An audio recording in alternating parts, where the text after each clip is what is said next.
మొత్తం అంతమైపోయినారు అతివాదులు. ఒక సుభాష్ చంద్రబోస్ మాత్రము మారు వేషం వేసుకుని తిరగతానే ఉన్నాడు. నా తల్లి కడుపులో ఈ భారతదేశంలో పుట్టిన దానికి నేను స్వరాజ్యం సంపాదించి తీరాలా, లేకపోతే నా జన్మమే దండగైపోతుంది అని కొత్త నిశ్చయంతో ఉన్నాడు సుభాష్ చంద్రబోస్. పట్టుదలగా ఉన్నాడు. మారు వేషం వేసుకునే చేరినాడు. అక్కడికి చేరేటప్పటికి అది రెండో ప్రపంచ యుద్ధ కాలం. హిట్లరు రెండో ప్రపంచ యుద్ధ జర్మనీ ఎంత హిట్లర్ అంటే ప్రపంచ దేశాలని వణికిపోతా ఉన్నాయి.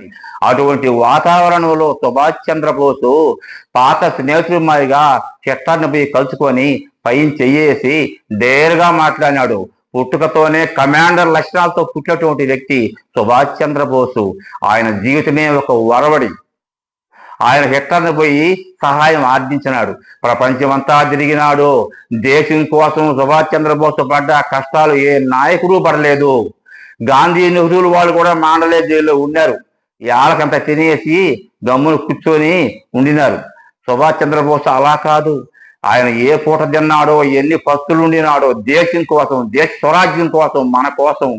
ఆయనకు భార్య బిడ్డలు కూడా లేరు, వాళ్ళ కోసం కాదని ప్రపంచమంతా తిరిగినాడు. తర్వాత భారతీయులందరినీ కలిసినాడు. వాళ్ళకి దేశభక్తి మీద ప్రేరేపణ కలిగించినాడు. భావోద్వేగమైన ఉపన్యాసాలు అందించినాడు. విరాళాలు సేకరించుకున్నాడు. సైన్యాన్ని సమకూర్చుకున్నాడు. తుపాకులు సమకూర్చుకున్నాడు.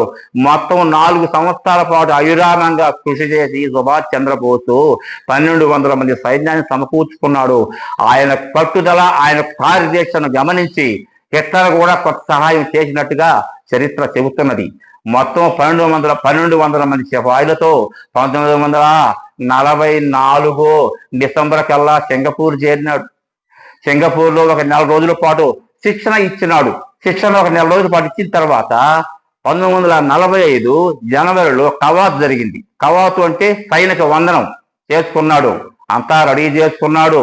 ఇంకా ఇంపాల్ మీదుగా భారతదేశానికి వచ్చేసి బ్రిటిష్ వాళ్ళ తరిమేసి మనం స్వరాజ్యం సంపాదించుకుంటాము, మనకు బానిసత్వం తొలగిపోతుంది, మనం స్వతంత్రులం అవుతాము అని బంగారు కలలుగన్నాడు సుభాష్ చంద్రబోసు.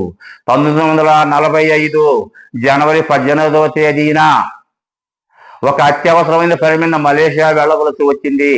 ఆయన ఒక విమానాన్ని ఏర్పాటు చేసి ఆ విమానంలో ఎక్కినాడు. విమానంలో 20 మంది దాకా ఉండారంట. వాళ్ళలో సుభాష్ చంద్రబోస్ కూడా ఎక్కిపోతూ ఉంటే మలేషియా పోయే మార్గ మధ్యంలో హిమాలయ పర్వతాలలో ఫార్మోజీ దీవులని దగ్గర తైపే అనే ప్రాంతంలో విమానం కూలిపోయి ఆ ప్రమాదంలో ఒక్కరు కూడా జీవించలేదు. సుభాష్ చంద్రుడు కూడా ఆ ప్రమాదంలో మరణించినట్టుగా జపాన్ రేడియో ప్రకటించింది.